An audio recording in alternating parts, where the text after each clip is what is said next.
The crypto market is going through a brutal realignment. While Bitcoin surged over 13% in the first half of 2025, major altcoins like Ethereum, Solana, Cardano, and XRP have taken significant hits. Some have dropped 8 to 12% in a matter of hours, leaving investors rattled. June 22nd marked a major turning point. Just hours after US and Israeli strikes hit Iran's nuclear sites, Bitcoin's price fell from $104,000 to below $99,000. But it was altcoins that bore the real damage. Ethereum lost 9%, while Solana, Cardano, and XRP dropped even more dramatically. Roughly $720 million in leveraged long positions were liquidated in a single night. Binance, Bybit, OKX, and other platforms were flooded with margin calls. Bitcoin showed signs of support and bounced back. Altcoins? Not so much. Analysts say this shows just how vulnerable altcoins are to systemic shocks. While Bitcoin increasingly plays the role of a geopolitical hedge, altcoins still behave like speculative tech stocks. High potential, but fragile under pressure. Ethereum's network remains strong, but delayed upgrades, inconsistent ETF demand, and the sheer size of its DeFi surface have kept institutional investors cautious. And as for Solana and Cardano, their momentum from 2021 to 2022 has cooled dramatically. Many traders are now asking a hard question: are altcoins still worth it? Bitcoin maximalists argue we've entered a new phase, where BTC isn't just dominant, it's the only serious asset left.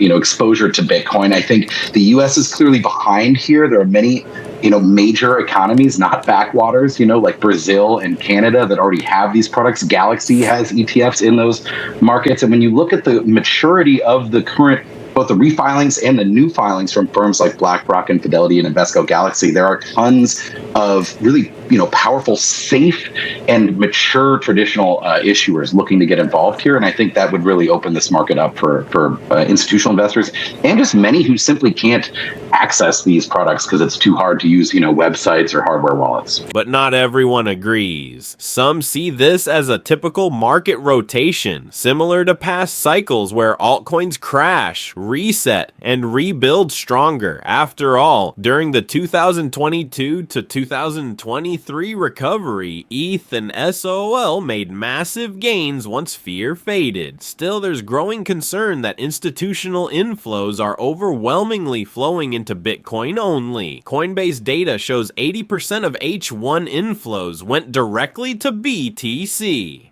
Ethereum got the scraps, others barely registered. The difference is trust. Bitcoin now has ETFs, regulation, infrastructure, and perceived neutrality. Altcoins still feel like side bets. Even among crypto believers, the risk appetite for smaller coins is shrinking. XRP, ADA, and SOL are still consolidating with low trading volume. If that doesn't change, they may not recover with the rest of the market. Worse, retail traders, once the lifeblood of altcoin runs, are now sitting out. Some say the solution is utility. If altcoins want to survive, they need adoption beyond speculation, strong use cases, real-world applications, and secure networks will be key. As of now, the safe strategy may be this: treat Bitcoin as the core, Ethereum as a long-term project, and altcoins as highly speculative plays. Never with leverage, never without risk controls. To rebalance the portfolio, or to make sure that we're investing in the right things based off of the economic outlook or based off of certain goals specifically.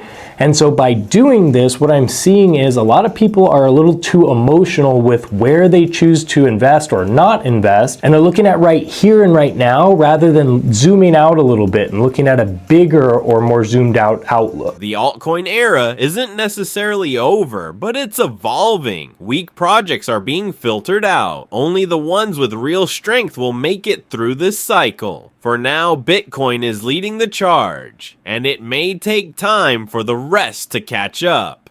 If you found this breakdown helpful, like, subscribe, and comment what altcoin, if any, you still believe in. We'll keep covering the war-driven market swings, investor psychology, and smart strategies to stay ahead.